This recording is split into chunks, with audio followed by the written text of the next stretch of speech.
do on 7 acres? Oh, I'm chewing. Chewing's good. Hey, that's better than swallowing without chewing. Oh yeah, you got to break down your food. We have some trees that we're growing, trying to grow, so that takes a lot of time. It's a little bit of fence line stuff. We've been really dry here, so the mowing's been pretty easy, which is nice. Hey, if you have 7 acres, that means you're never done. Because I have a half acre and I'm never done.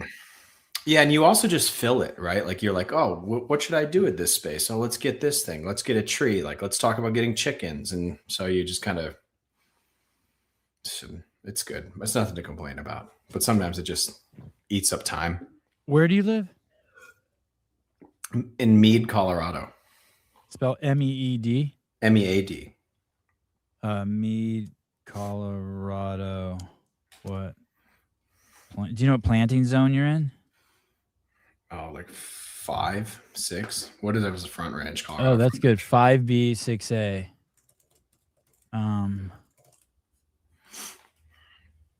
What? Yeah, 5 and 6 trees. We have apple trees. We have Honeycrisp, Kindercrisp, Gala, Fuji, and then I forget the last one. Apples, pears, cherries, plums, figs, Chicago hardy fig, pawpaw tree. Yeah, I thought about doing cherries, but honestly, the cleanup and maintenance on the apple trees is a lot, and so I felt like with all those little cherries, that would be a lot. But I do love cherries. Plums would be fun too. You won't have to deal with it. Just let them fall. Just let them hit the ground if you don't eat them. We do some of that. Yeah, on 7 acres, who gives a fuck?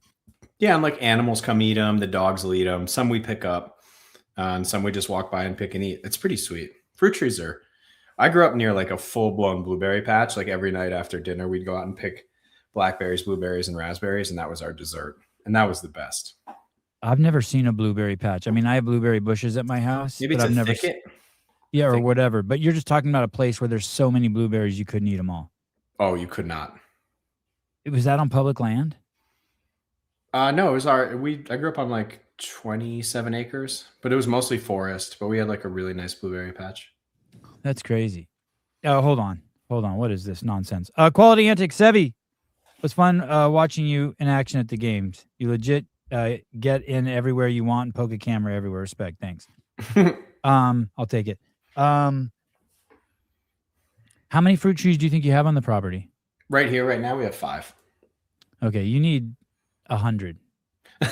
I mean, we could get 100. I'm on a half acre. I have more than 100 plants and trees that bear fruit. Now it is chaos on my property, but all year long, I have something I can pick. Just always. Yeah, and I don't want to sound like a victim you already here. Do. Yeah, I figured. We would have to irrigate most of it, and so that is something we're trying to figure out. We actually, in our little area, there's a little pond that they allow the pond water to irrigate. You can draw pond water out to irrigate, and so we're currently in the middle of digging a trench to do that. So. And when I was planting my yard, my neighbor, my family, my friends, they're like, what's the plan? What's the plan? And everyone thought I was crazy. And now 8 years later, anyone who comes to my house is like, holy shit. Yeah. You did it. Because it takes a long time. Unless you have shitloads of money, you got to buy like $100 and $200 trees. You can't buy like, I can't afford 10-year-old trees. No. And cranes bringing them in. Yeah. You got to be patient. You got to let nature do its thing. I've also learned a lot. We've had a really hot summer or dry summer here. I would say a little bit drier than normal, at least the 5 years I've been here. And I've learned more about lawns than I've ever wanted to learn. But when you get down to it, it's funny because a lot of the videos I watched and things I've read, it's basically like the soil is your gut biome. And if your soil is healthy and has like the right microbes in it and all that stuff, it takes care of itself. Like you don't need to rake out thatch. Like the thatch dissolves, becomes new. It's just a crazy, like understanding what an ecosystem actually is and how well set up nature is. It's pretty wild. The only real thing I do is I bring in like 50 to 100 bags of chicken manure. It costs like $3 a bag a year. Yeah. And I just sprinkle it everywhere, just basically all over the property, except my wife doesn't like it because it brings so many flies. So I try to do it in the winter, and I try to keep it a little away from the house. And then other than that, I just cover the property with chicken shit. Yeah, that's what we used to do on our lawn because we lived really close to a chicken farm, and and we'd bring in ladybugs. I remember my dad would I always used to once do a that when year I had a he'd come home. job. He'd get like a gallon jug of ladybugs because aphids were the biggest threat we had. That and the Japanese beetles, I think that's what we called them. But yeah, the ladybugs would eat all the aphids, and That's out of my price bracket now. Yeah, the garden just ripped. I used to do praying mantis and ladybugs every year. The kids love that shit. Man, my dog, she's a beast. She eats everything. She ate a praying mantis off the wall the other day, and I was like, "You're a vicious, violent criminal." You'll go to hell for that. Yeah, she is probably, but I do love her. Hey, I wanted to say to you, man, if anybody hasn't watched them, all the interviews were good, but the interview with Jason and Dallin were just great. Oh, the podcast. Dude, the one with Jason was like, we've talked about this before, but just to kind of see how somebody ticks, and I felt like both of those guys were honest. And I think to see people who perform at high levels kind of be honest about their inner workings and how they manage stuff, they were pretty good. I don't want to glaze you too much, but a little bit. I want to give you a little bit of glaze. I thought those were great. You got to give those dudes a lot of credit because they know they're going to come on, and they know that it could go that way, and they know if they push back, I probably won't push through. Yeah. They came. I mean, I haven't talked to them, but I'm assuming they came like they were great. Great. They were great back there too. Did you see the one with Dylan Scott? No. That's the High Rocks World Champion. I did that. That one's pretty crazy. That one's crazy too. I saw that you were scheduled with him. Yeah, I didn't watch that one yet. Yeah, I think you'd like that. Everyone's been coming on just so vulnerable, just giving it. Yeah, that's kind of the vibe I felt like. Yeah. It's good. I had a good games back there with the athletes. They were the shit. They were vulnerable back there. Did you see any of the behind the scenes yet? Yeah, I think we talked about this a little bit. I watched a fair amount of it because the interview. Oh yeah, because I talked to you. Maybe I didn't say this to you. The interview you did with Danielle Brandon, and when she basically said she's like, I don't know what happened on the LSIT to press, and she's like, I just panicked, and just watching her work through that, and you sort of like tiptoe's not the right word, but you were just very patient with like the next question. You just kind of gave it some time to be silent. I thought that was great. And she just was honest, and just to kind of see her be like, I don't know. It's kind of not fair. I'll take my hat off to her. It's kind of not fair how I approach her. You know, like I'll use my wife as an example, but sometimes like I approach her and I already have her in a box. Like I'm not going to let her like answer a certain way, you know, and she'll be like, yo, let me out of that box. You know what I mean? Like, let me, when I approach her at the beginning of the week, I kind of have her in a box. Like already I'm bracing for impact. None of that. Every time I approached her, just fucking real, stayed on topic, cool as shit. No pushback on the vibe. She was amazing. She did the job of the interviewer is to disarm her. She did fucking disarm me. You know, like sometimes you go to a you go to a restaurant and you're like, fuck, I'm having to work this waitress harder than she's working me. You know what I mean? Or waiter. Like, yeah, she was great. Yeah, I thought those were all really good. I just wanted to really enjoyed them. I hope the Daniel Brandon is interviewed by Dave in a recap game show. They have quite an interesting relationship. Yeah, they spar. Yeah, they spar. Yeah. I think I can't tell if they're having fun or if there's actually something there. Could it be both? I guess so. Yeah. Yeah. I think what's needed, because I was watching some of the behind the scenes I think you captured where he was talking about the maybe it wasn't you, but he was talking about the marathon row being fun. And Danielle was like, no, it's not. And he's like, you weren't there. Yeah. It was just, I think it would need someone like to interview both of them, like to kind of, rather than them, like one of them being in the interviewee position, they need a third person who's just kind of capturing it. A moderator. The reason why episode 16 is taking so long is there's an exchange in there to come out. There's an exchange in there between the two of them. And we're debating in the group whether we should post it. I like that. Because some people who don't see it as lighthearted or joking, it will be like just fodder for them. Do you know what I They'll mean? blow it out of proportion and it'll Yes. lose what's cool about it. Yeah. Yes. Yeah, I get that. That kind of, but you talking about it makes me be like, ooh, I want to see it now. I get the sense there's a little bit of both with all the athletes in some way. Yeah, like fun, but also it's contentious between them and Dave. Yeah, there should be some of that though, right? Like he can't be everybody's friend. I don't even think, especially during that time of the season, he can't be their friend. He can care about like what them and like how they do, but he can't be like their friend. They can't be friends. They're adversaries in that sense at that point of the year. I don't. This is not to bash, but I will say I was shocked when I was preparing for the interview with Dylan Scott.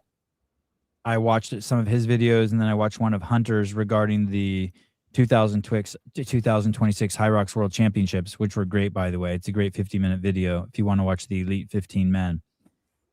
And it's like a true sporting event, how it unfolds and shit, and just it's really good, and the penalties and just all. I thought it was great from a viewer perspective, but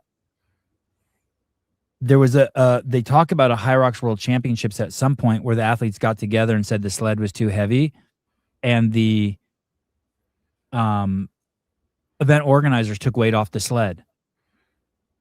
And I'm like, wait a second.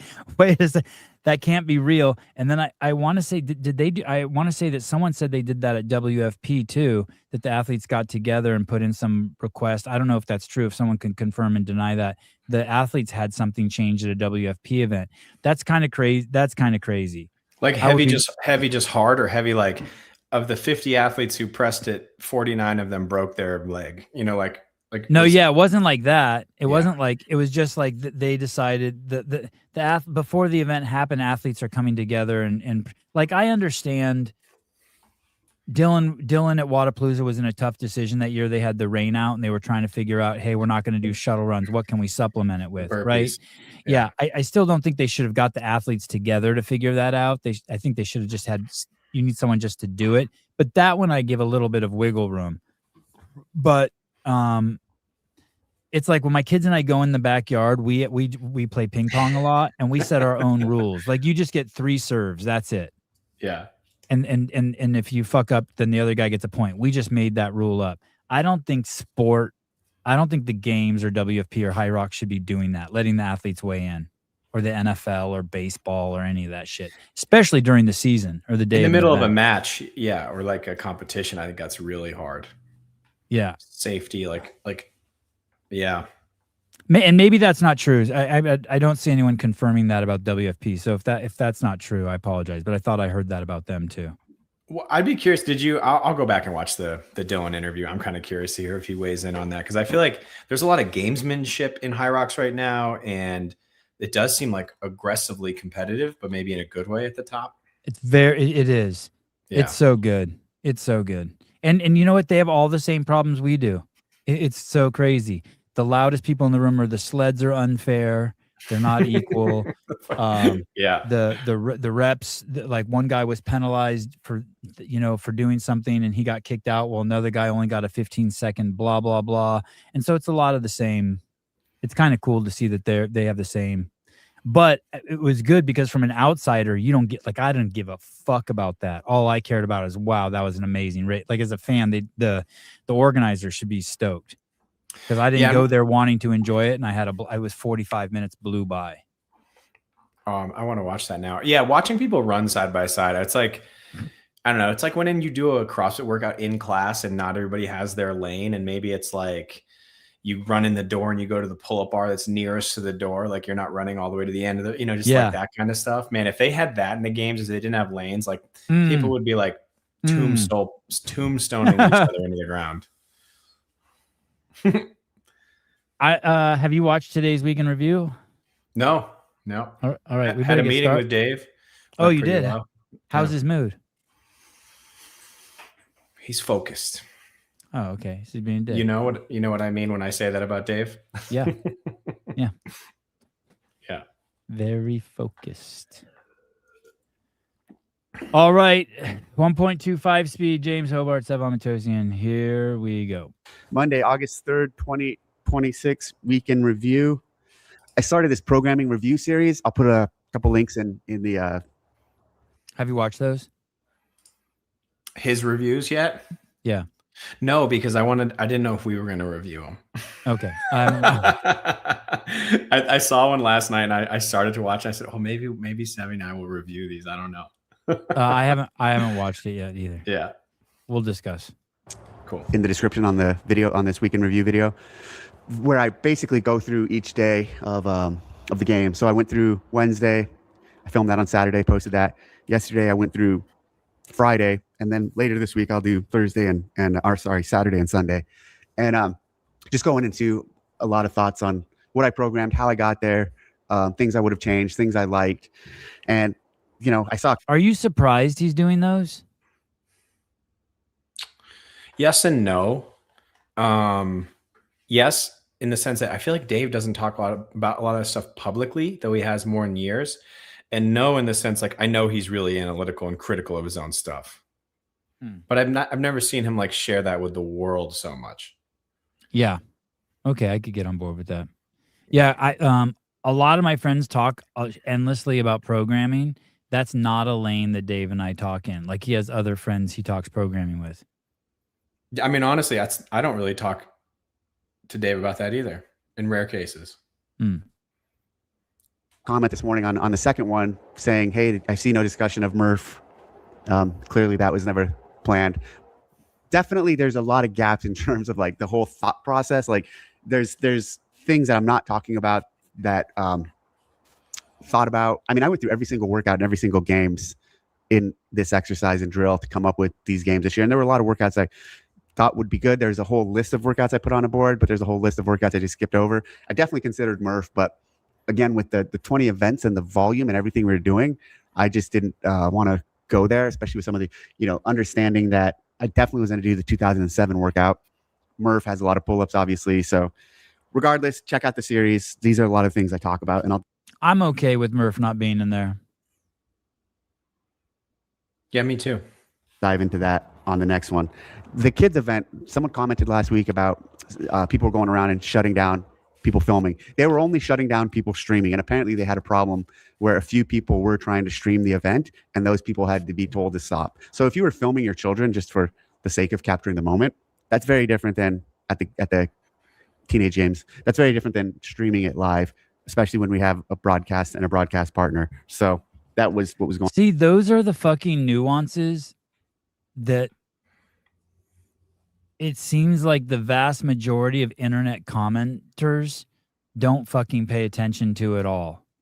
And they don't have the bandwidth or the perspective to fucking acknowledge that. And if you try to explain it, it doesn't matter. You just get shouted down. I don't think the vast majority of people are like that. But the people who come and be like, they stopped me from filming my kids. And then someone will be like, but you were streaming to YouTube and you can't do that. They stopped me from filming my kids. And it's just so much easier just to say that than to be like, hey, you were stealing from a private event that doesn't allow us. Do you know what I mean? It's like, it's so crazy. Yeah. Nuance doesn't make for good, I don't know, good comments, good questions in the comments. Or there'll be no context. You know what I mean? Zero. There'll be no context. Because my family, they took a lot of video and pictures of me, very zoomed in. It's like, it'd be like if my kids ran and told my wife, Heidig's not letting me drink anything. And then my wife's like, why aren't you letting them drink? And I'm like, well, they were drinking syrup out of the bottle. And then she looks at them and goes, what? I mean, that didn't happen, but you know what I mean? It's like, they're like, see, we told you he wasn't letting us drink. She won't let us have any fun. What were you doing? Robbing a bank. Yeah, exactly. It is like that. The news is like that. On there. Also, there's I'll put a link in the description on this post. And the people who comment on the internet, they don't even hear the syrup part. They're just like, that dad is forcing his kids not to drink. I mean, and then it turns to they're going to get dehydrated. Then it turns into they're going to die. and then it turns into the mobs at your front door. I mean, I do get what you're saying, but that is kind of the, what is it? The modus the nature. operandus. Yeah, it's the MO of the platform. Yeah, for sure. There's a new CFO position at CrossFit that is open. So if you know anybody who's a CrossFitter and a chief financial officer and has interest, we are looking to fill that role. So there'll be a link in this bio or a link in this description, so you can share it with someone with that training and that background who might be interested. Hey, what did you just hear? What did you just hear there? What stood out to you? I don't know. If you're a CrossFitter. Oh, yeah, I heard that. But that's also, did you read the job description that Kyla posted? No. Okay. Like that's a pretty recurring part of it. Like, yeah, I fucking love that. Yeah, I think that's kind of necessary in this situation. Hey, and the first question should be, is Backroll to support a gimmick? And the person goes, no, are you fucking stupid? It was in Journal 7, page 13. Or they send you a video of them learning how to do it. Yeah. God, I fucking love that. Go, Bruce. That would have been taboo to say 5 years ago. You have to be a CrossFitter.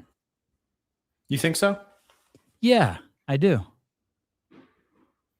I don't know if it was taboo, but it wasn't the priority. But yeah, I get what you're saying. Okay, fine, fair. Yours is articulated more concisely. Okay, but I agree with your vibe. Okay, thank you. Wow, that was nice. That was nice. All right, let's jump into comments. At Greg Pazzo, we attended and it was amazing to see the execution of both the athletes, but also your team. Like ideally, and it's not a requirement, but ideally, every employee at CrossFit, not only did it change their life, but they showed their mom it, and it saved their mom's life, or their little brothers, or do you know what I mean? Like, ideally, you come there and you're already one of the apostles. Like you know what I mean? Like you know. Yeah, I was talking with Matt Bishel about this. I think you and I have talked about this. And I don't even think I really understood it until I saw its impact on the lives of those I loved the most. Even its impact on mine was great. Gave me I can't overstate that. But I didn't really get it until I saw like its impact on my mom, Cassandra's family, her, like when they started doing it and like changed their lives. I was like, whoa. Yeah. Whoa. For you, it was you got to hang out with Rich Froning. Yeah, and I was like, I was 20 something, so I'm not saying like I was extraordinarily fit, but it was like you did CrossFit for a little while, and I was like, oh, cool, I can do a muscle up now. You know what I mean? Yeah. It was like it was great, and I loved it, and it gave me a career and introduced me to great people. But when it was like, oh, my mom went from being on this life trajectory to like this one, and it like changed how she behaved and thought about herself and her health, and it was like totally like opened my eyes. And for pussies like me. Yeah. I've told the story before, but I'll tell it again. I would have never considered climbing a fence even at 34 years old. Like I was just that kid. Do you know what I mean? Like if there was a fence and I would walk all the way around it while all my friends threw their bikes over and climbed over the fence. I just wasn't that kid. And I'll never forget, I was out filming for CrossFit one time and our flight got canceled. So I was probably 36 years old and I had a muscle up and our the airline took us to a hotel and was like, hey, you're going to check into this hotel. So we all get to this hotel and the hotel's booked. They're like, you got to go to the hotel next door. So we had to go through this parking lot and around the block to go to this other hotel. And there's like 100 of us and we're all headed over there. And I see a fucking chain link fence. It was me and Carrie Peterson. And we went straight to the chain link fence and it was like 1 a.m, right? Over the chain link fence into the hotel. And we're the first ones there. Well, the other people were going to check in for the next 3 hours. They weren't going to get to the room till 2:30 in the morning. And it's like little shifts in your perspective like that all of us have, whether you're aware of or not, that happen with press to handstand, with a backwards roll to support, with triple unders. You don't realize how functional those are, but they shift your whole perspective on the landscape that you traverse every single fucking day. Yeah. It gives you especially if you apply to the variance portion of CrossFit. I've been thinking about this a lot lately, even more so than the intensity. It gives you back your what if, because you're constantly practicing how to learn something. Yeah. Oh, good point. You get so much what if, like, oh, what if, why not? Like, it gives you that back to you. Hey, Dallin did say something very interesting, simple but very wise. With all these new skills coming in, it was probably already like this, but now it's really going to be like this. It's going to be really hard for any rookie to make a splash in their first year, because your first year really is about just getting past semifinals, and then if you want to do well at the games, you're going to have a lot of skills. It was funny because there was a quick interview with Vellner, and he basically goes, I'm just old and can do all the tricks. I'm summarizing, but essentially that's what he was saying. But, after all of the years he's had, he's at that point now where like he can start focusing on those, like, not fringe isn't the right word, but those higher level, far out there skills. And I remember Spieler at the end of his career said, hey, the only problem with getting older is that you have fewer hours to train in the day because your body can't recover as quick. So if you're 24 and you have to learn triple unders, it doesn't affect your training. But if you're 32 and you need to learn triple unders, it does affect your training. Yeah, so that makes a lot of sense. There's that component too. So also, there are probably yes and no. Like, there are some things like I shouldn't say that. There are some things I can practice a lot less, and I could fill that space with triple under time. Right. I wonder if Dylan Hamming will make it back to the games. I'm very curious. He's 32. Yeah. And had a great first year. Was he Rookie of the Year? Yeah, he won Rookie of the Year. Team running on and off the floor, setting everything up. They are all true professionals. As a spectator, we love the 20 event format. It was constant action and intense. You could barely get a pee or food break in without missing something.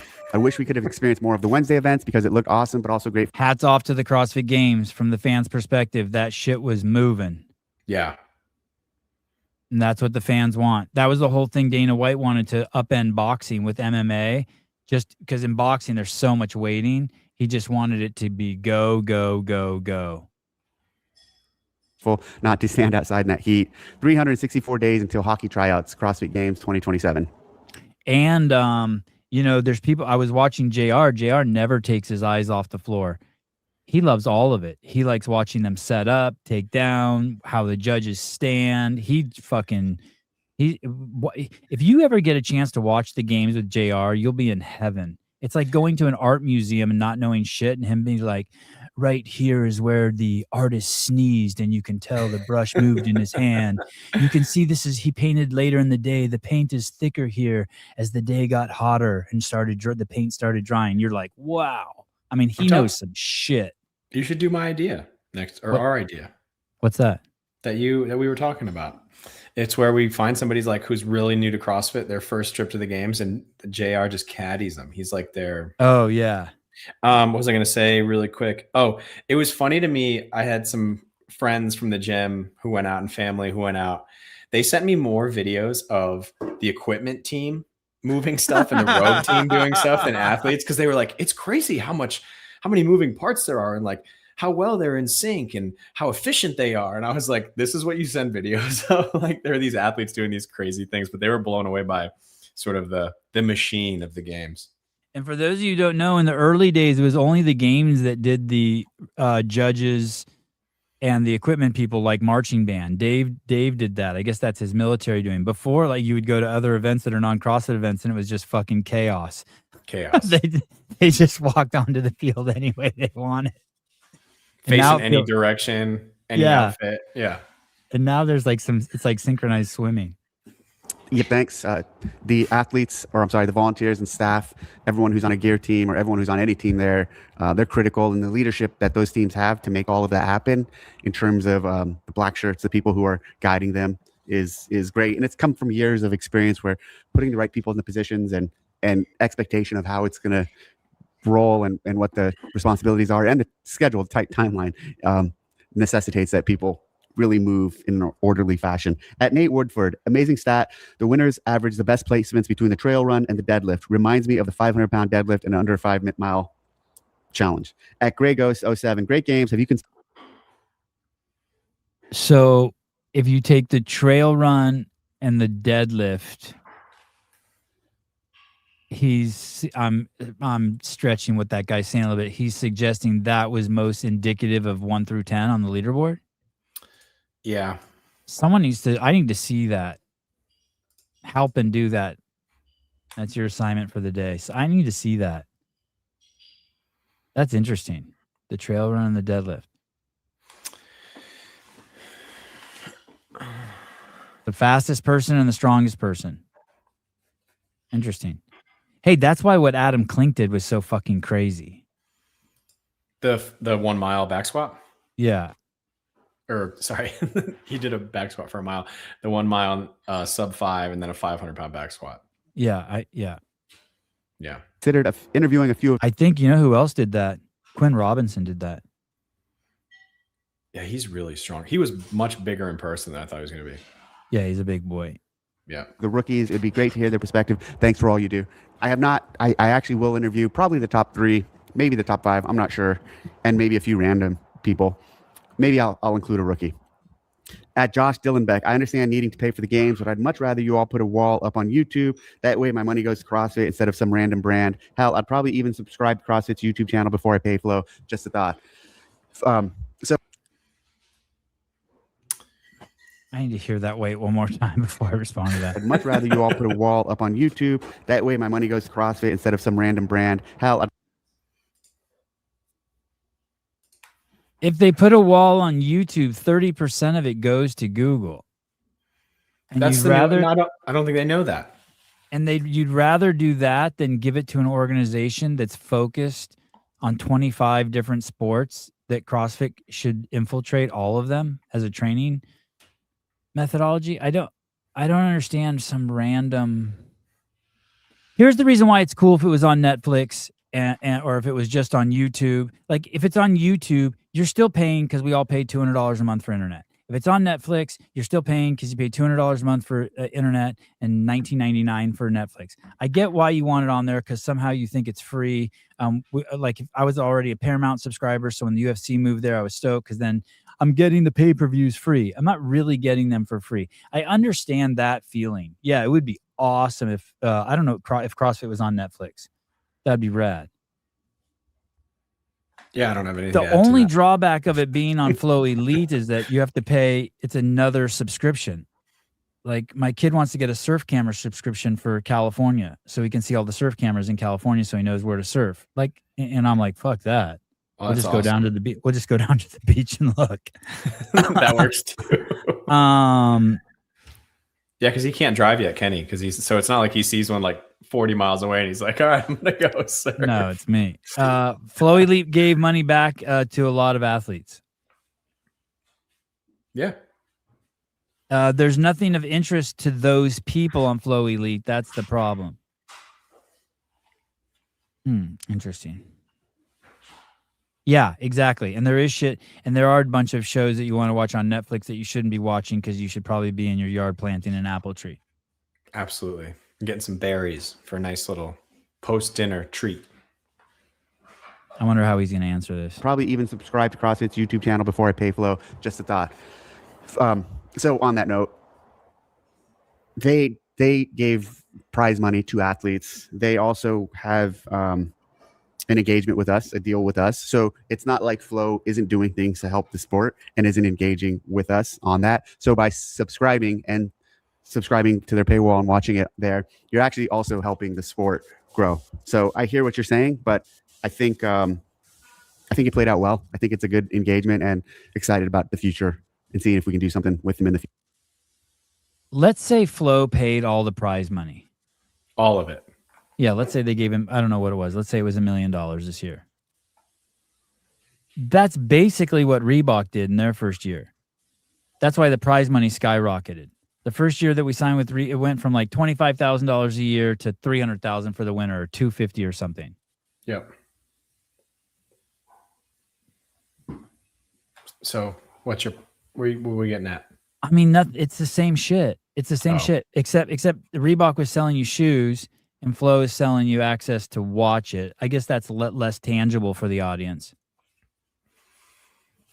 I have tiny apple trees so I don't have to climb the apple tree. I just shake it. Like I was at Pat Barber's house and he has branches on his trees. Like my apple trees give like 500 or to 1,000 apples a tree. Pat Barber had branches on his tree that gave 500 or 1,000 apples. I don't know what those apple trees are, but they're crazy. They get really big. Like our Honeycrisp is probably almost 20 feet tall, and it puts out. Yeah, Pat Barber had so many apples on the ground that there was nowhere to walk except on apples, and there were more yellow jackets than I've ever seen in my entire life. It was does your apple tree do that? Mine does not attract bees. His attracts bees and yellow jackets like fucking, it's crazy. Yeah, we get a good amount of bees on those things. It is nuts. It's like scary. Like you look at the ground, it's just apples and yellow jackets. Yeah, we don't have that many, but there's an uptick when they have apples. I forgot what I was going to say. Flow Elite. Yeah, Flow Elite. Do you think maybe it's just because we had it easy for so many years, like the idea of paying for, even though 75% or whatever or more of the games was free on YouTube? Do you think because we've had it easy for so many years, streamed free, all that, that's just what's really going on here? I think that's a huge part of it. I think that's like, you know what I mean? Like Yeah. when the UFC switches from Paramount back to the pay-per-view model, people will be like, wah. Yeah. The comment that people like to make the most is, well, now people aren't going to stumble across it except for the 1.2 million subscribers on Flow Elite compared to the billions that use YouTube. And so it hurts the marketing machine, thus hurts maybe people going into affiliates. But I don't know if that's a sincere argument. Well, I mean, Vindicate said in the comments, I was actually surprised how little was behind the paywall. And yeah, that's the great majority of it was on YouTube, games.crossfit.com. I don't know. Maybe that's on us to do a better job of getting it out. I don't know. It's a new thing. You got to give it a little time, people. It's what the internet's for. Just complain and see what happens next year. I haven't been to Flow Elite, so if I'm wrong about this, I apologize. But it is crazy to me that on the CrossFit Games channel, every event isn't partitioned out already. Oh, you mean with like the little, what's the word? Yeah, I know what you're talking about. Like the little time stops. Just their own individual videos. Like the UFC used to do that when they were on ESPN. They're having some issues on Paramount. They're doing recaps of the fights now. But you like within 24 hours of the the fights being over, you can go click and just watch fights. So you would think by Monday morning on CrossFit's YouTube, you'd be able to just go straight and watch the final event. I'm not even talking about heats. Just break up all 20 events, male and female, and just have them already. That should be a no-brainer. That would be huge. Can I ask you like a novice's question in the YouTube world?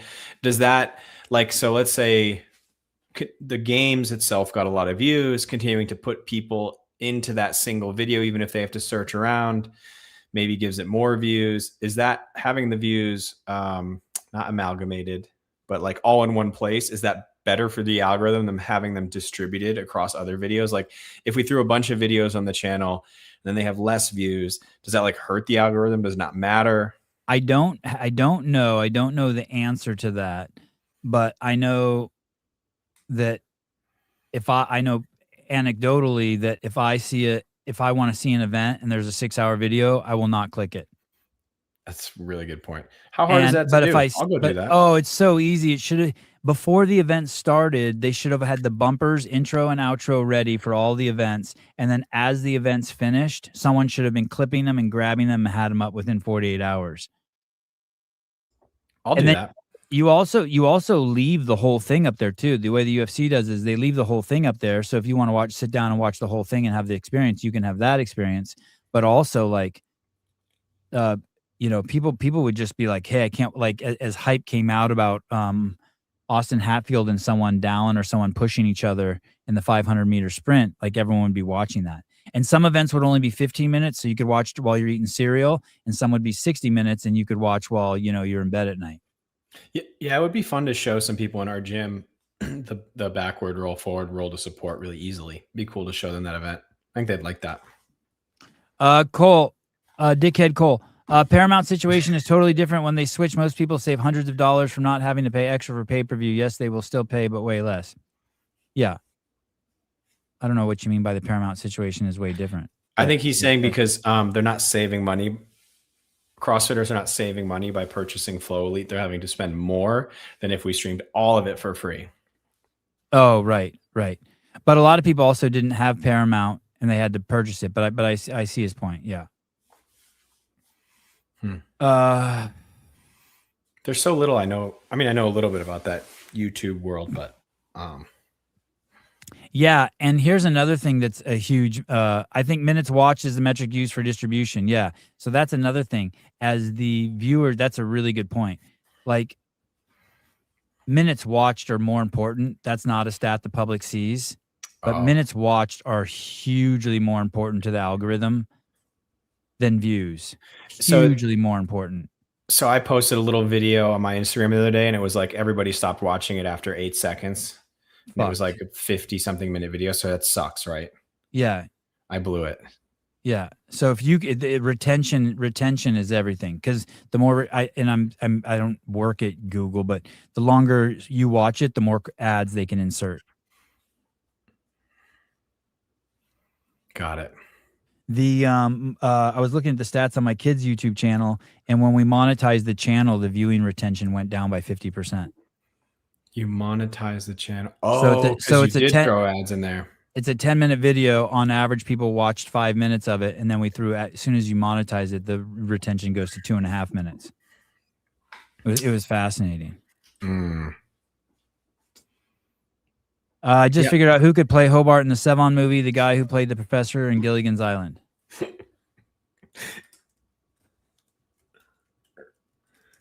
Jason Bateman. Yeah, Jason Bateman could play. Future. Adam Whistler 7678. Guardian Arena throwback gave you the idea for the bag toss. I'm convinced. Great games this year. Congrats on a good event. So Adam Whistler runs a Guardian Arena, and they had an event in Florida last year that I went to. I think it was in November. Do you know what Guardian Arena is? I don't. Okay. Is it like not wrestling, but who are those guys? Their names are like Striker. Danielle Spiegel just became one of them. Oh, Gladiators. Oh, Gladiators. Okay. Yeah. I want to watch that season that Danny Spiegel's on. I heard she tears it up. I bet I would love to watch her just smash somebody. Yeah. Because deep down inside like how strong she is. And so it's like just watching her crush somebody would be so perfect. People in the comments have said like she's like the only legit gladiator. Yeah. And one of the events they had a backward bag toss. I don't think it was specifically that, but I definitely remember the bag toss at that event and seeing some of the people throw. So I'll give you a partial credit, Adam. Good to hear from you, though. At Hayden Goodall, good day, Dave. First off, congrats to you, the CrossFit team, and all the athletes with this year's season. As a whole, it's been absolutely great. My question is, have your team made any headway on the level 1 audiobook? Hobart is still my pick for narrator. Sorry for the repeat question, but it's 2 years. Been 2 years. I better get to work. Since I last asked. No, we have not. I don't know. Level 1 audiobook. I have to process that one more. At the _0_ST. Right now. Dave, I hope you keep the wall touch swim standard. I was a big fan. You're going to text too, Dave, and tell me you're ready to do the audiobook? Right now.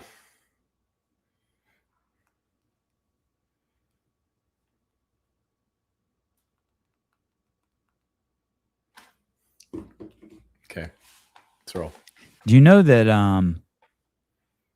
when I first met Souza, he was going through the journal article by article and reading them and posting them to Spotify. I did know that. And then I think we had a couple people record some too. That's really cool. That's super cool. Maybe I should just level 1 audio book.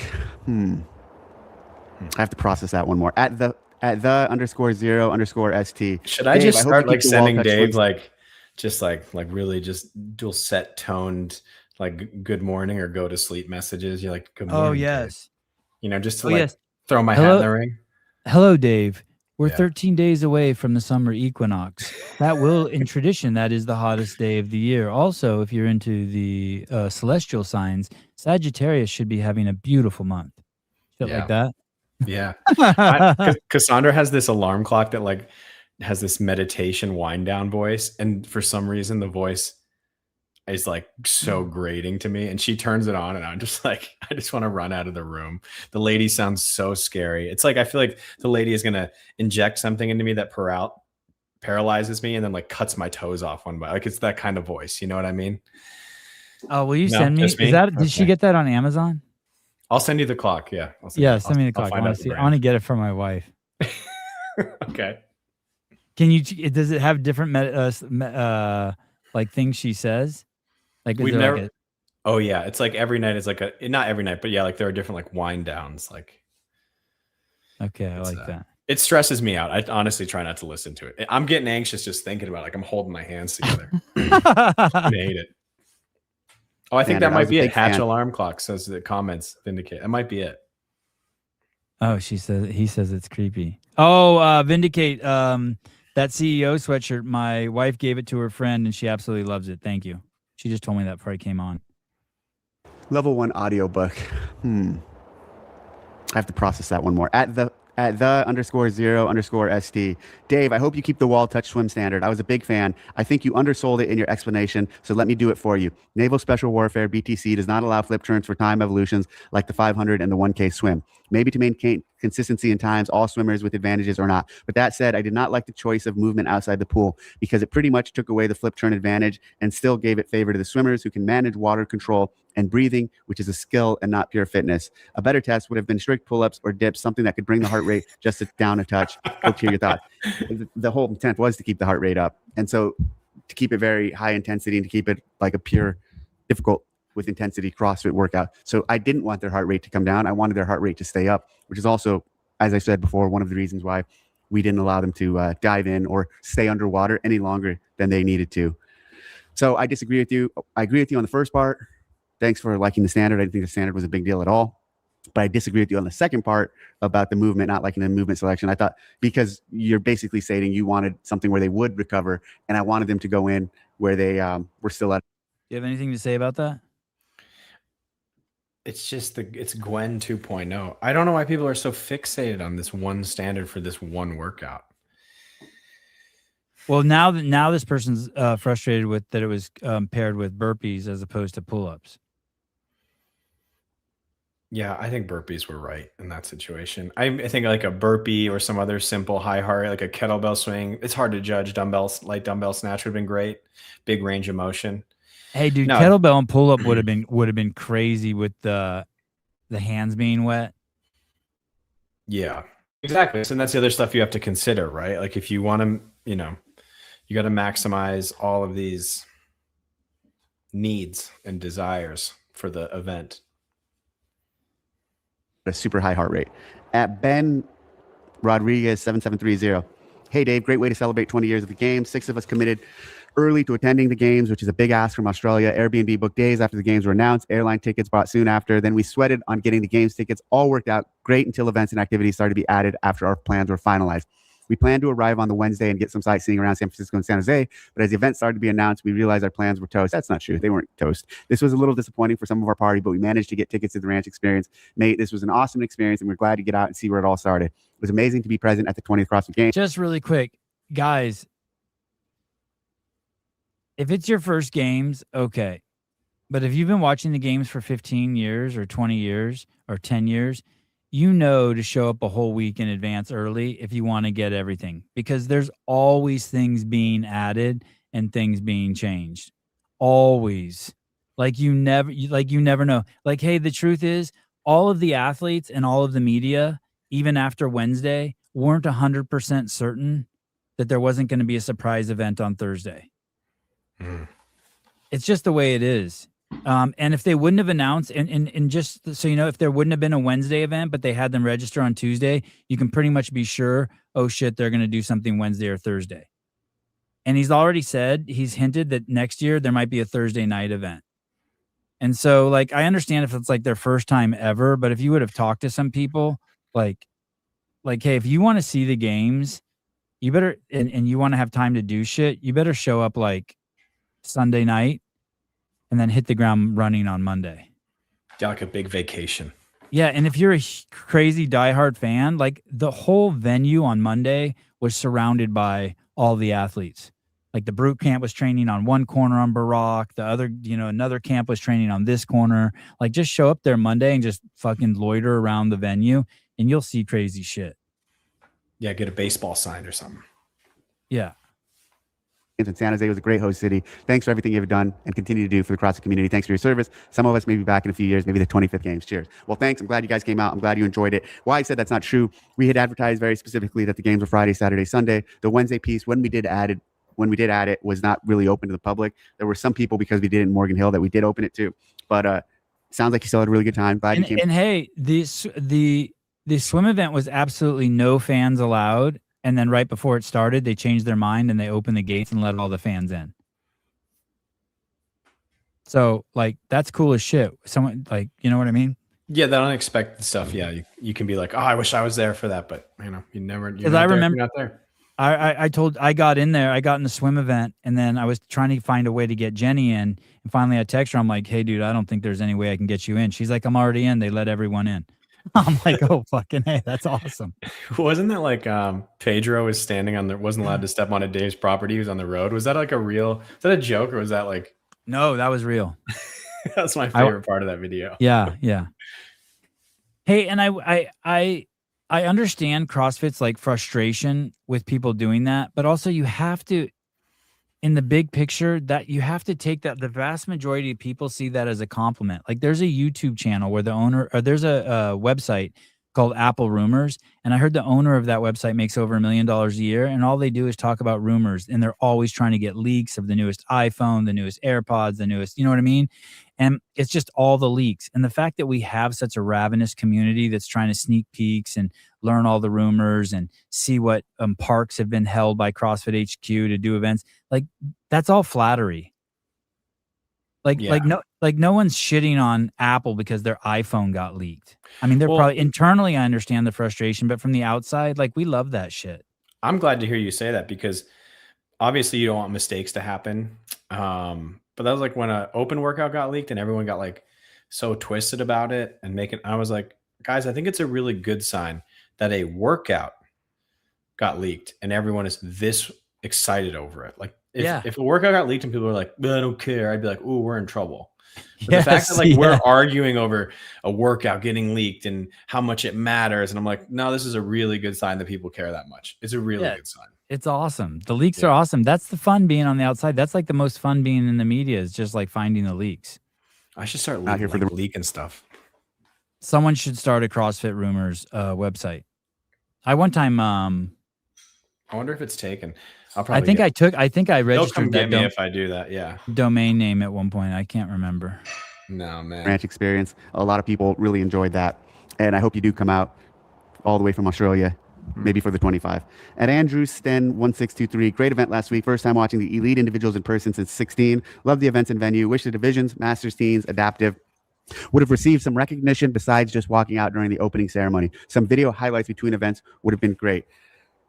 And then the following comment.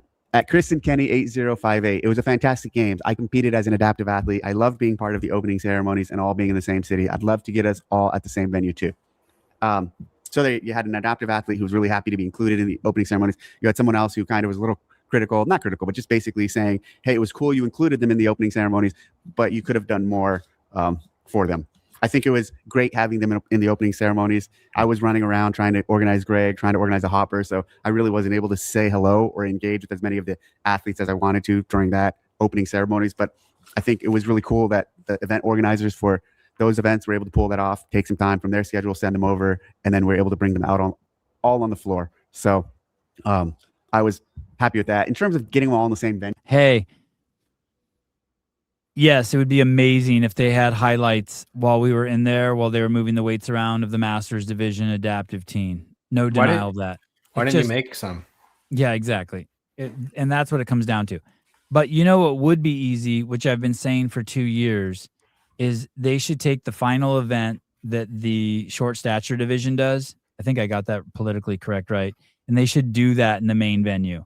That would be fucking insane, and people would love that. That would be so cool. Like So you the just like the elites do it, or the short-statured athletes do it. short-statured. Oh, So like gotcha. you pick, and you could switch every year. I just like watching the short stature people work out. I think I'd probably like watching the blind chicks work out too. They had them all wear masks this year. It's crazy, dude. That's amazing. I don't know if I like that. Watching them do workouts is bonkers. But I would take like just one of the adaptive and like something that's like really odd. I want to see it like obvious, like one arm dudes or one leg dudes. And just have that just be like, okay, and the featured adaptive division this year is, and just bring them into the main stadium. Do you know if the crowd would go fucking insane if they brought in the short stature athletes and they had them do echo thruster? Dude, it would be bonkers, dude. They'd go bananas for sure. Yeah, it would be bonkers. That would be tough. I think Madison worked well for that because of all the area that they had for things like that. San Jose, that couldn't have worked. And I mean, geez, we were only it was only a mile away. So, but having it at that same venue would not have worked. At the Stevenson project, overall good games. Any events that you would like a redo on? It seemed like Triple Pig was heavily biased to the triples. Also seems like the pig flips were too easy for everyone. Lastly, individual event 19 was fun to watch. One of my favorites. Do you think you could have moved up to Friday though, so everyone was more fresh? All good questions. I talked about this in the programming review. Before he answers, can I ask you a question? Please. You spent a lot of time around Greg. Yeah. Did you ever hear Greg talk, like, get really bent on like, this workout needs to make sure all of the movements are balanced? Like, I feel like that's a thing that people get really wrapped around. And I feel like in a lot of cases, workouts should have a single movement that is sort of the linchpin or the crux of the workout for most of the athletes doing it in a gym or at a competition. There was a period where Greg took over .com programming, I want to say like in 19. Yep. And I remember he was just, I mean, he spent so much time at the whiteboard working workouts. And I don't remember that. And to be honest, I wasn't paying that much attention other than the fact he really cared what they looked like. He really cared. Like, you know, he has a massive vocabulary. His grammar is second to none. His ability to juxtapose words that other people wouldn't dare do is phenomenal. He loves iambic pentameter. For him, it was a lot of, he really wanted workouts to look. In the beginning, I didn't get it. I'm like, well, who gives a fuck what it looked like? But after being around, I'm like, oh, now I get it. I mean, I don't remember what you're saying. Did you get any video of him writing workouts? That'd be cool to see. I'm sure. God. I mean, there is something. It's sort of like when a chef, you know, like when someone plates food well, and it doesn't always have to be like, yeah, this really high cuisine, but when food is plated well, like the meal is nicer. There's something like there's something about Cindy, whereas like if Cindy was like 7, he loves Cindy. He loves the way Cindy looks. Oh, it's gorgeous. Yeah. I mean, there's something to that. When people write workouts and they're like 5, 10, 12, I want to just never talk to them again. You know what I mean? It's like they're like 3 rounds of 7 and 1 and 25, and I'm like, you suck. You know, like, isn't that what it's called? Isn't that what Shakespeare wrote in iambic pentameter? Yeah. There was this TV show Deadwood, and it was all in iambic pentameter, and Greg just loved it. Oh, really? Did you ever see Deadwood? No. Oh man. So yeah, it's a Western. Okay, makes sense. So good. Event 8, the snail workout. I think I should have gone a little higher on the reps on the rope climb, but there's a fine line there because I think also it would have stopped a lot of people, which I'm okay with it stopping some people. But I talked about this at length in the review. The triple pig was biased to the triples if you didn't have triples for sure, and that's okay. And I knew that going in. The pig flips are too easy for everyone. Sometimes there's movements that are not like every time something like that is included, it doesn't need to be the most devastating thing ever. And the pig flip was really more about the visual of just like advancing down the floor in the race. And the workout was not clearly about the pig flips. The central piece of that workout was the triple unders and the GHD wall balls. The pig flip was only in there because I wanted to include the pig as a toss back, but I didn't need the pig to be the central defining factor. So yeah, the pig flip was easy, but there's a lot of other movements and a lot of other places where things are in there where they're not the most devastating piece. So, and were you okay with the pig flip? I rest my case. What? What he said there. I agree with it. Like just as a tool to denote where they are in the race. Yeah, I mean, it's like I'm just trying to think of like classic benchmark workouts where it's like, in a triplet, where there's a movement that really matters, and you're like, well, that workout was more about this thing, and you're like, yes, that's exactly correct. It was meant to be about that thing. Anyway, what would you say it is in Cindy? I mean, Cindy's actually, I think it's more about the push-ups. I think that's what most people think. Yeah. Yeah. Is it the push-ups for you? Yeah. IE19 was fun to watch. It was a gamble, and I think it played out very well, and I'm really happy with that one. And yeah, I did think about moving it to Friday, but I had a lot of rope climbs with a vest and didn't really know what was going to come from the hopper, and also some of the hang clean. It didn't make sense, but I did think a lot about bringing it to Friday. And with it, he thinks it's push-ups. It is interesting that some people have different views of Cindy, but most people do think it's the push-ups. Yeah. And squat cycle time at a point, at a certain level, it becomes down to push-ups and squat cycle time. What's the most rounds you've ever had on Cindy? 27. Wow. I think. I have to check. I think it's around there. Fergie, Hobart can't bench. He's correct. My bench compared to everything else sucks. But on Sunday, it still played out fine. Pretty good at Justin Dresner. Pretty good games week. Couple events were, I'd say, a bit too gimmicky for the games. I was disappointed no captions as a deaf CrossFitter, so hopefully next time there's better inclusive. Thanks for the hard work, Dave. Thank you. Do you know what's funny that people say that gimmicky? Because that's Dave's word too. Do you know what I mean? That's from the old days when he said, people be like, why don't you put this in? He's like, I don't want to do gimmicks. And now it's being thrown in his face. I do like how I like when people give feedback and it's as if like they're chummy with Dave. Like, oh, the games was all right. Like as if like they're talking to him as a friend. It's just funny. That was a bit gimmicky. Yeah. Oh, you know what, buddy? I just feel like this is a bit gimmicky. What if you with let no candles... evidence? It's just like, let me tell you this, buddy to buddy. What if you got a record player and put on your wife's favorite music and lit candles one night at dinner, and she was like, "Hey, James, this is a little gimmicky." You'd be what? I'd say wait till after dinner, baby. Yeah. It'd be a bummer.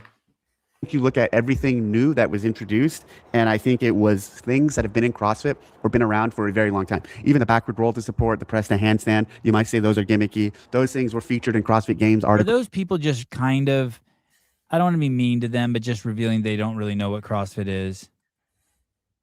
A gimmick is defined as a trick or device intended to attract attention, publicity, or business. Do you think that that's what they're revealing? Like, hey, you don't really have a deep breadth and depth of understanding of what CrossFit is. You think CrossFit's just grace and Murph? Yes. Which is okay, but then you should be careful where you weigh in. I mean, I think they miss probably 30 of the words in world-class fitness in 100 words, probably. They probably miss a good percentage of it. That's like a good way to judge somebody's knowledge of it. Be like, oh, you're 30% of the world-class fitness in 100 words. You're 30 of the words. I wonder if you asked all the games athletes 3 questions, like, can you tell me everything that's in the pyramid? Can you tell me what's at the base of the pyramid? And then one other question, I don't know, about the pyramid. I wonder how many of them know. Do you think half of them know nutrition's at the base of the pyramid? Man, I will say this year. Do you think half of them know what the pyramid is? That there's a pyramid? I do. In talking to athletes this year, I've been pretty surprised how many have or had their level 1, especially with this teenage, now elite division. The James Dallin, who seems like he's a real student of the sport. I think half know. I'll give him the benefit of the doubt. Or CrossFit Journal. Because if you don't know that nutrition is the base of the pyramid, like that should give you big insight into what you're doing. That should like always be there to unfuck any things like, yeah, CrossFit's just grace. CrossFit's just dangerous Olympic lifts done at high intensity. Yeah. Like I think you just stop saying stupid shit like that once you know that. Or like knowing maybe our models of fitness or how we define functional movement. But I think a lot of them. I'm going to give them the benefit of the doubt. I'm going to say half. All right. Wajma, Pyramids of Egypt. Yeah, those ones. Yep. The Stargate. Yes. How many of them know have seen Stargate? Articles well before the CrossFit Games were even in existence, or right around the same time.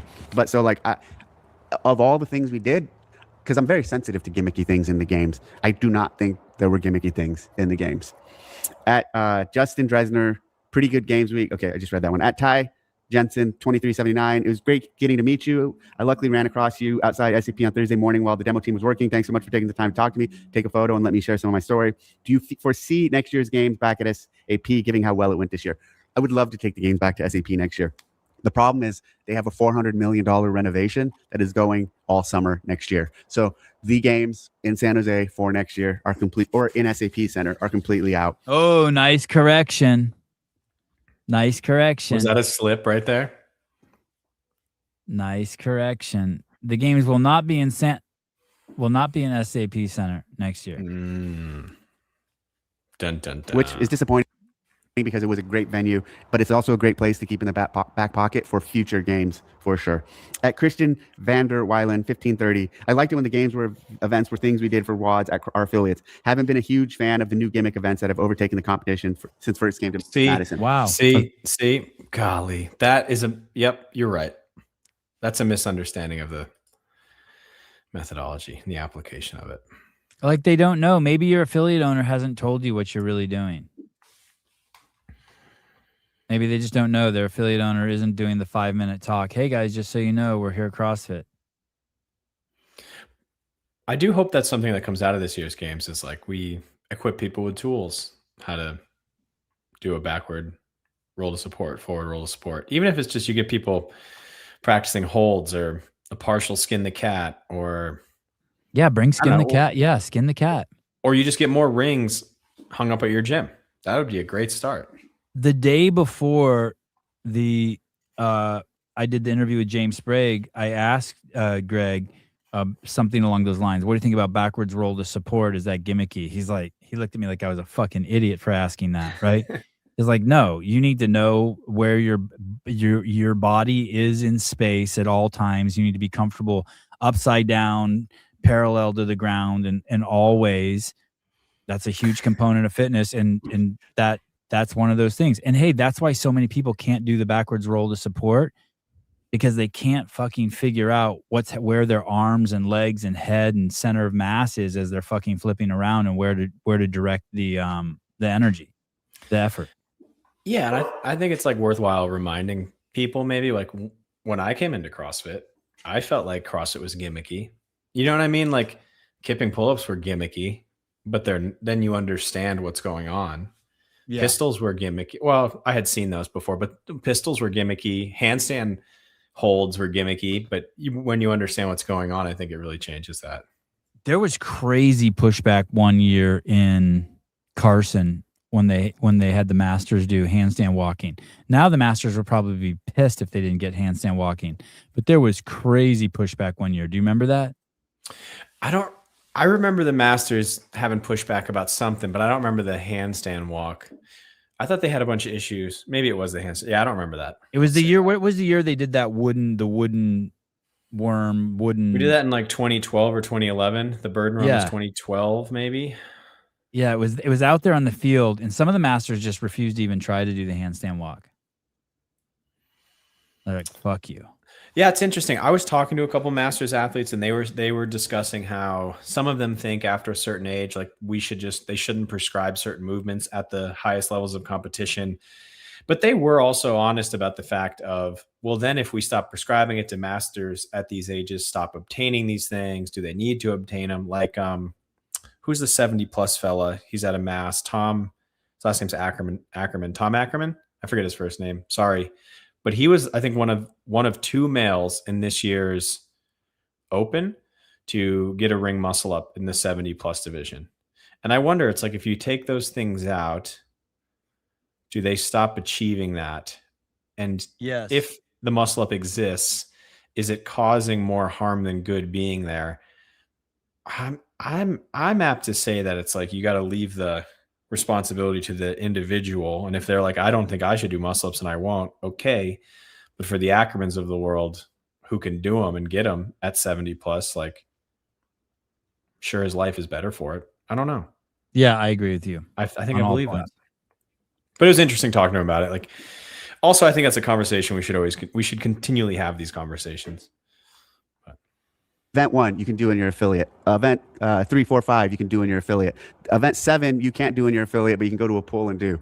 Event 10, you could, or 8, 9, you could do in your affiliate. You could do the run clean in your affiliate. You can scale that. The handstand walk, not really. The hopper, you can do in your affiliate. The 500-meter run, you could do in your affiliate. The pig flip workout, you can't do in your affiliate. The speed snatch, you could scale and do in your affiliate. Actually, the pig flip, you're right. Unless you had like a tire, you can't really do. But what we did this Saturday at our gym, because I really like this idea of thinking, how do you scale it? We did a sandbag clean, and then you throw it.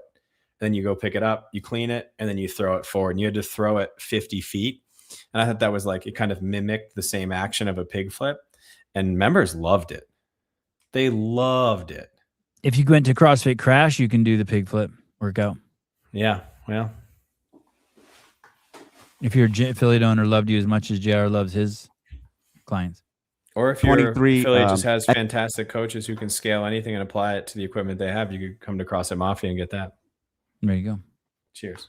Ghost thruster, you could do in your affiliate. The second half, you couldn't. The row ski, you could do in your affiliate. The backward roll to support, you can do in your affiliate. Fibonacci final, you can do almost all of them in your affiliate, especially with well thought out scaling. Some of them you don't even need to scale, and you can do identical. You could do exactly. So you're wrong.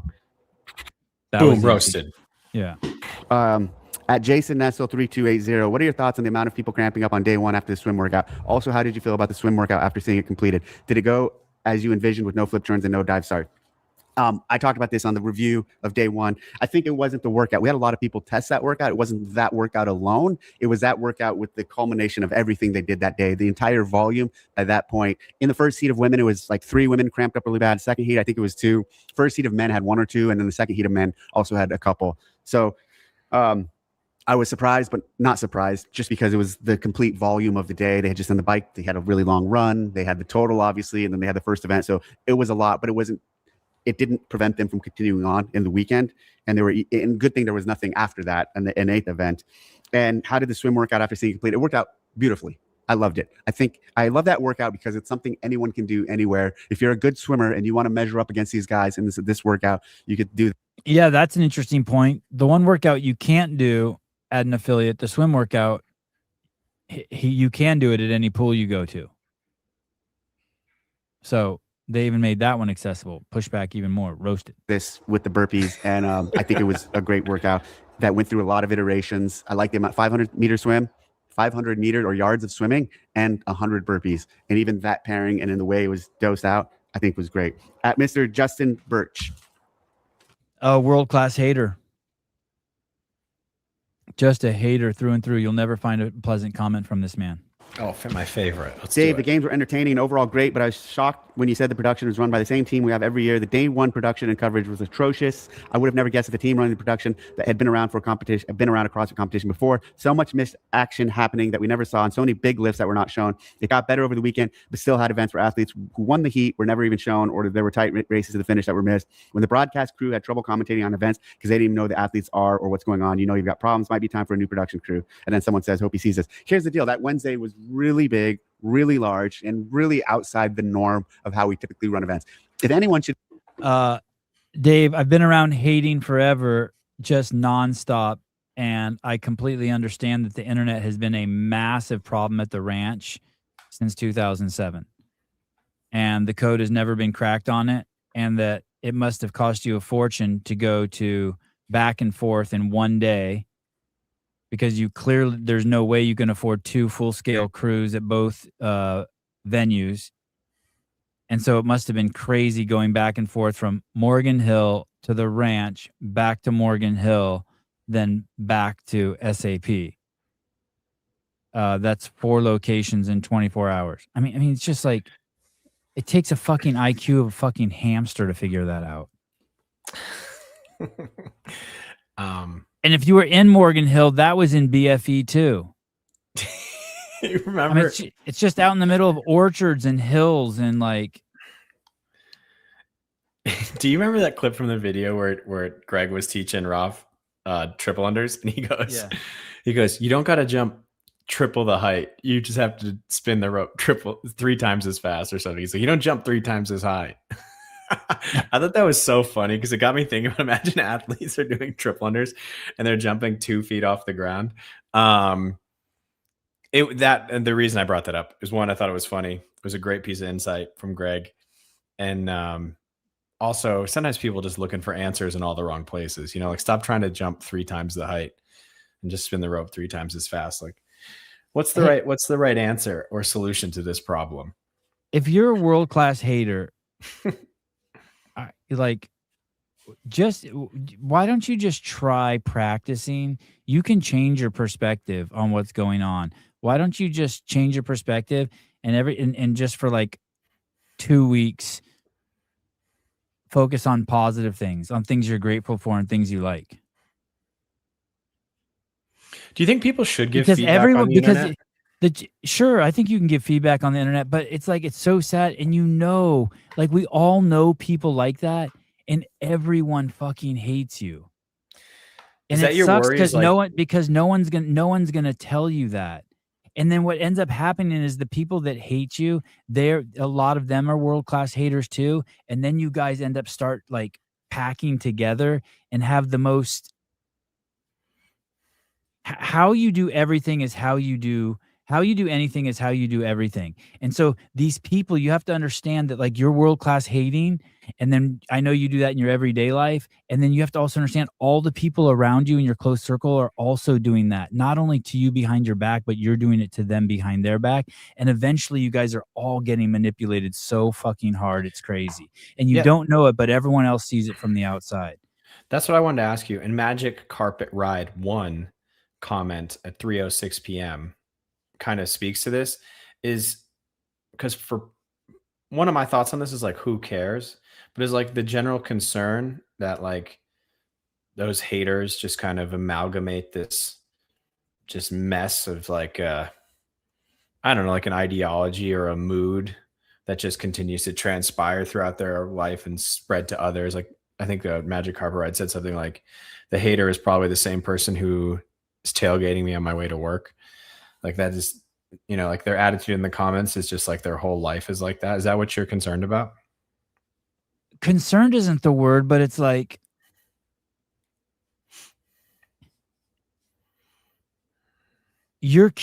by being a scumbag, those are the people you're curating into your life. You are the 5 people you hang around the most. You know what I mean? And so when you do that, you're just drawing more and more people to you like that. And your reality is your perception. You're making your reality based on your perception, and you've curated just shit everywhere you go. I was we had an appointment. Do you know what I mean? It's like this. Like I look at the aphids on my plants and the white flies, and I don't pivot to like, oh my God, they're fucking disgusting. They're killing my plants. I'm like, wow, this is what an amazing operation these fuckers got going on. Look at the ants are also participating, and like, it's a valid perspective. It doesn't have to be like, fuck, I got to get on the internet and kill them right now.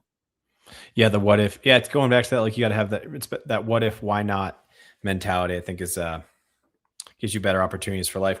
We had an appointment the other day to get some blood drawn for, like, whatever those online lab things are. tell you how healthy you are systems. And I was listening to the tech talk to Cassandra, and this person was just talking, and they were like, oh, I used to live here and I could never live there, and I could never do this and I could never do that. And we left, and I said to Cass, I was like, that person was exhausting to listen to. Like, yeah, you're right. You will never do any of those things. And I think it's totally, Right, you know, right. and it's like, if you're like, hey, I don't want to live there Right. because I like a colder climate, just a totally different approach. But man, I've had moments in my life where I've walked around and been like, what's the point? I never will do this. I'll never do this. And I felt the shittiest I've ever felt in my entire life. Yeah, and that is You know the what I thing mean? too. That is the thing too. It's really hard to stop because it gives you momentary pleasure, but we all know that it makes you miserable. That you basically are waiting and shit, and that you're miserable and stressed out all the time. Yeah, because you do feel right. Like you're at least like, oh, I could never do that. Yeah, I'm right. I'm right. I could never do that. And you feel good about that. Yeah. But man, is that that's a black hole of badness. No, you can criticize Wednesday's stream. You can be like, wow, Wednesday's stream was tough. But it's how you do it. It's like what I said to Dallin. There's athletes who are asking questions that they really want to know to Boz, and then that's about half of them, and the other half are playing a fucking gotcha game. It's how you ask the question. And it's like this person is just right away to like Charlie Doobie's done an amazing job streaming the games all these years. And there's times you should be asking questions like, hey, why was it so hard to stream from the ranch? And then Dave can be like, well, you know what I mean? Or do you have any insights on, and can that be improved in the future? It doesn't have to be, hey, fucking get a new fucking, like, you know what I mean? It's time for a new broadcaster. It's like, hey, I promise you, if they would have paid Charlie an extra $1 million, the stream at the ranch would have been fucking amazing. Or if the Flow Elite subscription was $60. No, yeah. Yeah. I mean, it's just make everyone mad. Be blamed for the coverage not being well. It's less of the production crew, and maybe I should take a little more of the blame because of how much we tried cramming in and how much we forced them to move from. Like, hey, I wouldn't say to my kids, hey, you're getting fat. I would look at the fucking grocery list and be like, hey, I should stop bringing home Capri Suns and chocolate chip cookies. Do you know what I mean? That's the difference between, what is that? Did you see that clip? Someone's talking to like maybe Charles Barkley. I forget, it's two sportscasters, and it's like the difference between coaching and criticizing. And he's like, hey, your conditioning's down. We got to run some wind sprints to get that better. And then he goes, and the other one, he's like, what does he say? He's like, your fat ass looks slow. Yeah. Yeah. I get what you're saying. Location to location, and the format we used on the total was a compromise for coverage for sure. You're used to, with a lot of our events on the heavy stuff, we focus on one athlete at a time and we just move on. This one, because of timing, because we still had to get through 2 big events that day. Remember, they had more events that day than they had every other weekday, pretty much, and it was in the outdoors in this environment where. How about this? I love the sport so much, and I realized how much I love the sport by my frustration of not being able to see every single athlete do a lift. I hope that can be improved. I'd be willing to pay $70 for a Flow Elite subscription if you could do things like that. That would be really cool. Thanks for letting me see how much I love the athletes. I mean, there's like, fuck you, you owe me this. I mean, I get what you're saying, and this is the point of the show, but we might be going to the hardware store. You don't have to do that, but you know what I mean? Like, what'd you say? We might be going to the hardware store for bread there. You know, it's like, it is the comments, and I feel like most of the people who don't comment are probably pretty happy with it. Yes. I don't know. Yes. But my further point is those people live miserable lives. Yeah, they might. It's definitely not a no. No, you got to give them the benefit of the doubt. You think that there's people who are in the comments and you look at their last 100 comments and they're just everything is negativity and hate. You think that they have any good well, if the totality of the comments are that, maybe I just get a little wound up one night and I'm just like, hey, Dave, that's fine. That's fine. Hat, you look like you fucking stink. You know? Yeah. I'm just like, that's fine. Just there and angry, like pressing the phone down way too hard. lot of moving teams, a lot of different pieces. And so we had 5 people lift. Like CrossFit, like someone sent me a screenshot. CrossFit says we're looking for a new CFO, and someone writes, "I hate private equity." It's like, wow, that's like, hey, your life sucks. Maybe they do actually hate private equity though. For sure they do. For sure they do. Reason. But it's like just like, what? Like you just made that. Yeah. Like I saw that yesterday. I was at the beach and we were walking, and this old guy walks up to my wife, and he's walking a little dog, and my wife goes, "Oh, hi, cute dog," and he goes, "Yeah, I'm looking for Trump supporters for him to bite." I'm like, wow, you're at the fucking beach, in the most beautiful place on planet Earth, clear blue water. And you took your MAGA hat off like immediately, like shit. Just like, wow, that's where you're at. Yeah, well, in your head. At the same time on the total, and just like anyway. So we gave them a really difficult task to play with. I still haven't watched that footage. I'll watch it, but I think they did the best with what they had and what we were asking them to do: cover event 1, cover the run, then cover all that, and then move back and forth. So, at Kyle Jarrett, thoughts on some athletes calling new movements circus tricks?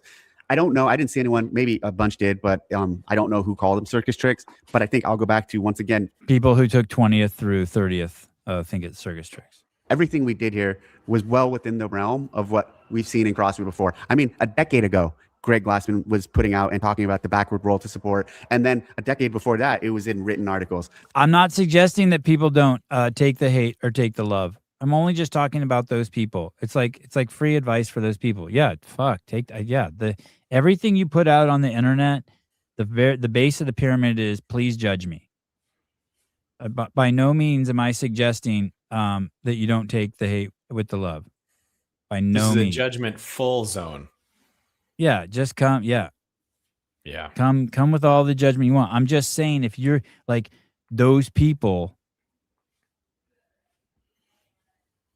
or you're not living a fulfilled, rich, happy life where everyone likes you. Like you're in the gnashing teeth of fucking hell. And you know it. And you know it. The press to handstand on parallettes, again, that's been around for a number of years. We talked about it in journal articles. So tell me what was the circus trick, and I'll tell you where you're completely wrong, because there was nothing in here that was beyond the realm of CrossFit and our definition of fitness, our explanation of movements, the desire to have, call it the complete athlete, the complete capable CrossFitter who's able to move their body through time and space, throw objects, clean or lift objects, run, swim, row. I mean, really, it was all just a culmination of all the things. I agree, Dave. You're just hating on crazy people. They're people too. So I'm not hating on them. This is like I'm helping them. I'm giving them advices. The practice is try doing 10 days without being an asshole to someone. Fuck, 5 minutes. You can't beat people over the head with the help stick, man. No, but you can lay out crumbs to feed the pigeons. I don't know if that works, but I'm just going with a war of analogies until we're satisfied. And metaphors. Quit hating on the commentators. God. Okay. No, we hate them. I hate them. Savon doesn't, but I do. I fucking love them. Hate away. I hate you guys. I got my first hate DM in probably 3 years this morning. It just said, "You suck." I'm always surprised I don't get more. It was like first time I was like, wow, I haven't gotten one of these like in 3 years. We do in CrossFit is, I think, probably one of the best tests we've ever done because of all the variety and all the things it exposed. So if they called it a circus trick, it probably means they weren't good at some of the things that were new to the CrossFit Games, but not new to CrossFit. At Mission Bell 28, do me a favor and expose James next year. I think if James or anyone was to be exposed, this was the year that was going to expose someone. You were pretty much tested on almost everything. And so here we go. This is for you, James. Boys, I'm thinking about skipping class today. Someone please talk some sense into me. Go to class. You know you'll feel better after when you come home. Remember all the times you skipped class and how you felt. You didn't feel better. Come home, take a shower, treat yourself to a new position that your wife doesn't normally let you do. Ask Even her if if she that- thinks it's a gimmick. You know what's funny about the gimmick thing is I feel like even if bringing that new position involves the neighbor's wife. Go ahead. this seems like a gimmick. I was going to say, I feel like if we did have something gimmicky, if Dave was like, we're going to have a balloon animal tying contest or a juggling contest, we'd be like, oh, that's sick. I'm glad we're branching out into new sports. You know what I mean? You do one sandbag throw and everyone loses their mind. That was my least favorite event. It was not very exciting to watch, but I do think it's important to test throwing. It is right there on the pyramid next to weightlifting and throwing. I would like to have seen a hay bale toss, or just I would like to have seen it as a personally as a race. I mean, I didn't dislike the event. It was just of all the events, it was my least favorite. Like throw the bag across 300 feet the fastest. Yeah, something like that. Okay. Yeah. Okay. Now I can get into that. I mean, that's kind of what we did at the gym on Saturday. Like you had to throw it 50 feet. And more, like Colton was explaining to me like a year ago on a show about pairing the events. More and more, like I really want to see shit paired. Oh, you like mean I like the trail modal? run. Yeah, I like the run's okay because it is paired with hills and downhills, and I'm okay with the run. But everything else, I really would like to see paired. Even the biking, even the I just I think it's that's it. Talk to him if you want the smart answer to why. I like this that. was a really good year to win. This was a really good year to show your overall fitness, and someone like James being exposed, or anyone, or Amy, or those who did great. Chances are there won't be things that can expose you if you made it through this and did really well in the future. All right, that's a week in review. Thanks for watching. See you. Leave your comments or leave your thoughts in the comment section, and see you next week. Really quick to brother Nature. I expect you to report back to us next week if you actually went to class. We want to know. And if you didn't go, there will be consequences. That's what I was just going to say. Brother Nature, I hope you have a great class, and let us know what happened, what you did, and how you felt after you went and came home. You did? You were going to say that? Yeah, you read my mind. We were on the same page. Wow. Okay, I have to. This is crazy. I have to drop a deuce and pee. Would you like to rate that show? Before you rate it, remember he invoked your name. I know, 10 out of 10. He said I can do the audiobook. I'm in, baby. I get to read the level 1 man. I get to record the level 1 manual audiobook. 10 out of 10, Dave. Really? Thank you. Thank you for that honor and privilege, Dave. We've worked together a long time, and I really appreciate, you giving me this opportunity and trusting me to be the voice reading the level 1 manual. And we'll get that out after we get out Garage Gyms. Like and subscribe. Make sure you click the bell and select for all notifications, and he will report. Heck yeah. Oh, shit. Oh. The final behind the scenes starts in 9 minutes. Oh, that's awesome, Jenny. I wonder what they decided on the interaction he had with Danielle Brandon. I wonder if they got pulled out or not. What's wrong with iambic pentameter? Why are you making... It's iambic pentameter, isn't it? Did I say it right? Iambic. Yeah, iambic. Yeah, here. Fuck you. I don't know why I'm getting made fun of by the fucking smartest guy in the chat, but iambic pentameter. It makes me very insecure. Iambic pentameter. Iambic pentameter. There you go. Maybe that guy should read the level 1 manual. I'm fucking with you. No, you're not fucking with me. You fucked me. Or like, is he like with you? Is he like down with you? Is that what he's saying? Yeah. With you, man. Hey, you got to go to the bathroom. What's your rating? I gave it a 10 out of 10 first time. Yeah, that's crazy. 10. And he said that you know the what games you were gonna are? be in You're San on Jose some, next year. You're on some sort of games high. Oh yeah, for sure. I got the rose-colored glasses right now. Give it a couple weeks, and I'll be back to giving Dave like a 3 or a 4. Just give it some time. James Hobart got 4th place in the Masters division, 56 to 60. I would like to still be able to compete then. That'd be really great. All right, what were you going to say? What's the final word? What's your score? I'm giving it 10. Yeah, right? Yeah, brilliant. And he said where the games is going to be next year. He said in San Jose, but not at the SAP Center because they're doing an $18 billion construction project for the next 40 years. I don't think he said that, but I'm going to. Okay, he said it. Get your tickets now. All right, everyone. See you tomorrow morning. Tomorrow morning, I am hearing rumors that we may see Amy Kringle tomorrow morning. Oh, that's cool. I cannot confirm or deny. Did you interview her yet? No. Okay.